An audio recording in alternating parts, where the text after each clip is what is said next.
పసుపు సైనికులే, ఇక్కడుండే మీ నాయకత్వమే కారణమని మీ అందరికీ విజ్ఞప్తి చేస్తున్నాం. మీరు చేసిన పోరాటాలే నేటి అధికారం, మీ త్యాగాలే నేటి ఈ స్థానం.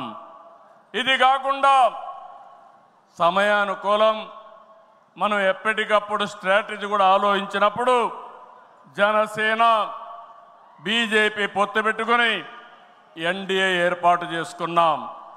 దానివల్ల కూడా ఈరోజు ఈ మహా విజయానికి దోహదం చేశాయని చెప్పి విజ్ఞప్తి చేస్తున్నాం. ఏమీ ఆశించకుండా దశాబ్దాలుగా ప్రతి గ్రామంలో జెండా మోస్తున్న కార్యకర్తల వలనే మనం ఇక్కడున్నాం.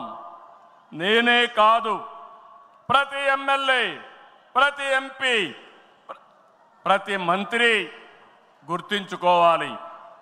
43 ఏళ్ల ప్రస్థానంలో దేశంలో ఏ పార్టీ ఎదుర్కొన్నటువంటి సంక్షోభాలు పార్టీ ఎదుర్కొన్నాం. అయితే పార్టీ పని అయిపోయిందని మాట్లాడిన వాళ్ళు వాళ్ళ పని అయిపోయింది తప్ప పార్టీ మాత్రం ఎప్పుడు ఎక్కడ తిరిగి చూడలేదు. తెలుగుదేశం జెండా రెపరెపలాడుతూనే ఉంటుంది.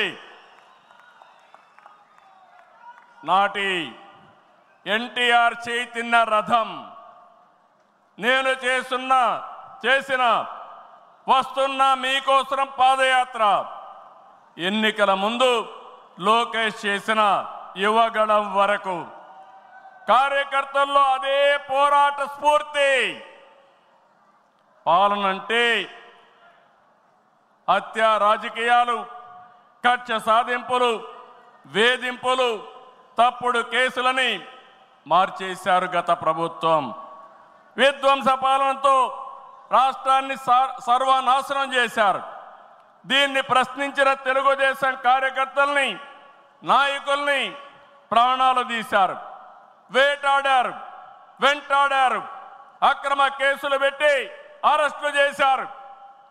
కానీ ఒక్క వ్యక్తి కూడా ఎత్తిన జెండా దించకుండా పోరాటం చేసిన మిమ్మల్ని మనస్ఫూర్తిగా అభినందిస్తున్నా. ప్రశ్నించే వారి గొంతు నొక్కడానికి గ్రామస్థాయి నేతల గొంతులు కోశారు.